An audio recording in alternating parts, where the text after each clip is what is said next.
حساب ہوگا۔ بابا جی فرما کے گئے اپنے آخری کتاب کے اندر، فرمایا ایک عدالت تو وہاں لگے گی کہ یہاں بھی لگنے والی ہے، تو پھر حساب سب کو دینے پڑیں گے۔ بعد میں آپ لوگ کہیں کہ ہم یہ کیا ہو گیا، ہم آج کہہ رہے ہیں کہ انسان بن جاؤ، آنکھ بند ہونے کی دیر ہے، ساری چیزیں واضح ہو جائیں گی۔ میاں محمد بخش فرماتے ہیں، اجازت ہو؟ بابا فرماتا ہے چٹی چادر عملہ والی تے داغ نہ لاوی جڑیاں، حشر دہاڑے پھر نہ آکھی ہائے ربا کی بڑیا۔ بڑے بڑے اداریے لکھنے والے ہمارے شہیدوں کے معاملے میں خاموش ہیں، بڑے بڑے جناب اعلیٰ دانشوری چھاڑنے والے ہمارے بچوں کی شہادت کے اوپر خاموش ہے۔ چوک بہادر پر رحیم یار خان آج بھی اس بچے کی لاش جو ہے، اس کی روح ہے، وہ سوال کر رہی ہے پاکستان کے سارے سسٹم سے، جس کو جناب بختر بند گاڑی کے نیچے کچل دیا گیا۔ کہ کیا یہ انسانیت ہے؟ یہ ریاست مدینہ؟ کل تک ایسے نہیں، وہ مولانا جمیل صاحب مثال دے رہے تھے فرعون کی، واقعتاً فرعون کی وہ جو میوزیم میں پڑی ہے نا ممی، اس کی شکل اور عمران خان کی بس صرف یا آنکھیں بند کروا دو تو ایک شکل ہے بالکل، اور عادتیں بھی ان کی ایک جیسے۔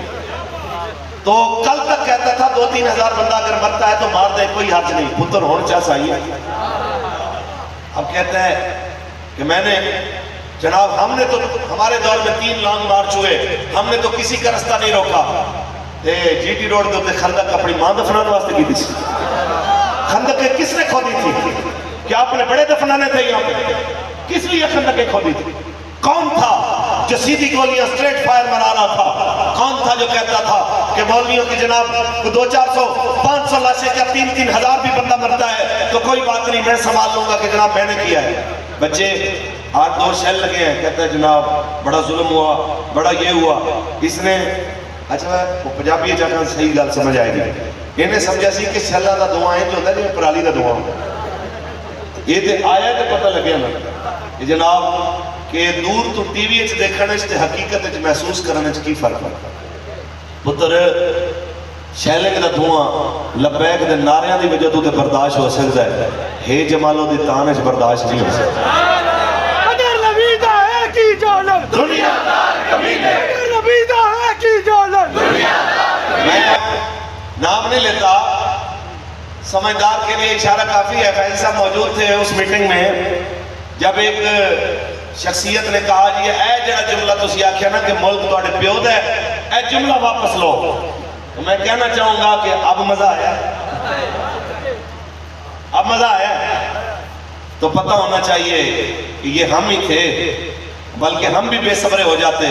یہ ہمارے قبلہ بابا جان الرحمہ ہی تھے جو اتنی بڑے بڑے جناب باتیں برداشت فرما گئے اور ملک و ملت اور دین اسلام کی حفاظت کے لیے اپنی زبان کو بند رکھا اور قوم کو منتشر نہیں ہونے دیا، پاکستان میں انار کی جناب اعلیٰ نہیں پھیلنے دی، ورنہ اگر کوئی اور ہوتا تو اس کا 10واں حصہ بھی اس کے ساتھ ہو۔ ابھی 10واں حصہ وہ نہیں ہوا جو ہمارے ساتھ، میں گارنٹی سے کہتا ہوں کہ ہمارے 50 شہید ہیں، اگر 50 بندوں کو ہمارے کو گولی ماری گئی، اگر ان کے اسی طرح کے جناب اعلیٰ انسیڈنٹ میں 5 بندوں کو اگر گولی لگتی پھر میں دیکھتا کہ جناب اور کیا فرماتا ہے۔ پھر آپ کو پتہ لگتا کہ جناب یہ جو گلاب کے پھول چھڑتے ہیں روزانہ کنٹینر سے، اس کے اندر مزید کتنا اضافہ ہو، اس کے اندر آپ کو اور پتہ چلتا کہ پھر کیا کیا چیزیں سامنے آتی ہیں۔ یہ یاد رکھنا کہ پاکستان کو ہم صرف اس لیے اپنی جان سے عزیز سمجھتے ہیں کہ یہ ملک ہمارے بڑوں نے رسول اللہ کے نام پہ بنایا ہے۔ اس کی محبت اور اس معاملے میں حب الوطنی کا سرٹیفکیٹ لینے کے لیے ہمیں کسی حاکم، کسی جناب اعلیٰ حکمران، کسی جناب اپوزیشن لیڈر، کسی جناب بیوروکریٹ اور کسی بڑے سے بڑے عہدیدار اور کسی سربراہ سے سرٹیفکیٹ لینے کی ضرورت نہیں ہے حب الوطنی کا۔ ہمیں ہمارے بڑوں نے یہ کچھ سکھایا ہے کہ پاکستان کا مطلب کیا، دستور ریاست کیا ہوگا۔